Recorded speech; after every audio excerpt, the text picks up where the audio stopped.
All right, it's Ryan here, and today we're going to be talking about where to put your subs. So I'll just give you a shot of the room here, and then behind me you can see the seating. This is a restaurant with a stage, and let me just start by saying I've spent a fair amount of time looking at models and simulators and all these kind of things, and figuring out some of the math around placing the subs. But it's not really what I want to talk about in this video. What I want to do is get very practical and very simple in some kind of cold hard facts of things that happen when it comes to placing your subs. So you see I've been shooting the subs here a little bit. You can see where they are now. But when I first got here, all three subs were here together in the middle, stacked and slid together. And you think, well, that's great. I have three subs are going to be close together. They're going to couple, and I'm going to get a strong output.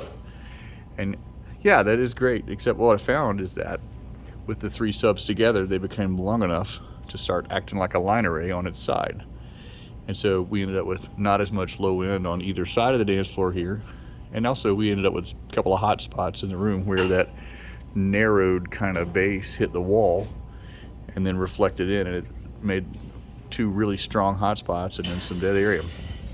So my first step, so this is where I want to get practical. In this room, there's really only a couple of places I can put the subs. I can't hang them. I can't really turn them up on their ends. There's only a few things I could do. So I said, well, let me start by breaking up that line array effect. So I moved the two outside subs within a certain distance of the wall, and within enough distance that the center to center driving would break up the line array effect. So they're not really coupling anymore, and that's on purpose.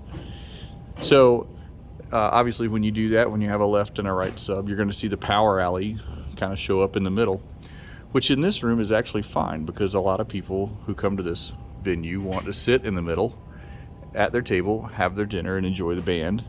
And so it made sense that we had a good strong low end right down the center of the room.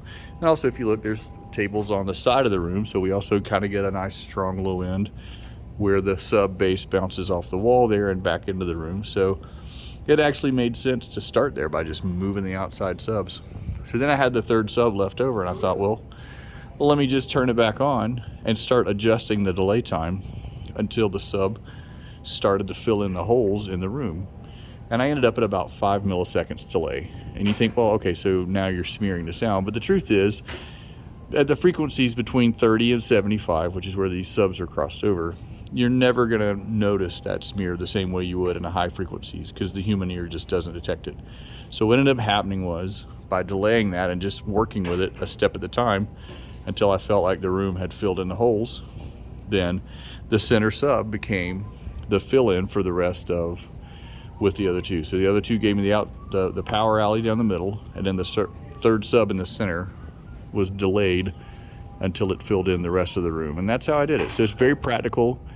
I don't need a lot of math. I don't need a lot of simulation just to start moving things around, measure things with the tape measure a little bit. I did kind of consider how close to the wall the subs were so that the reflection would come back in time and those kind of things. But it's not very complicated at all. You just move it around and listen and walk around the room and then work with it until you get a nice even low end sound throughout the room. And just by doing those simple things here, we were able to smooth it out and get lots more even low end coverage throughout the room and not just the hot spots. So there you go. Hope that helps.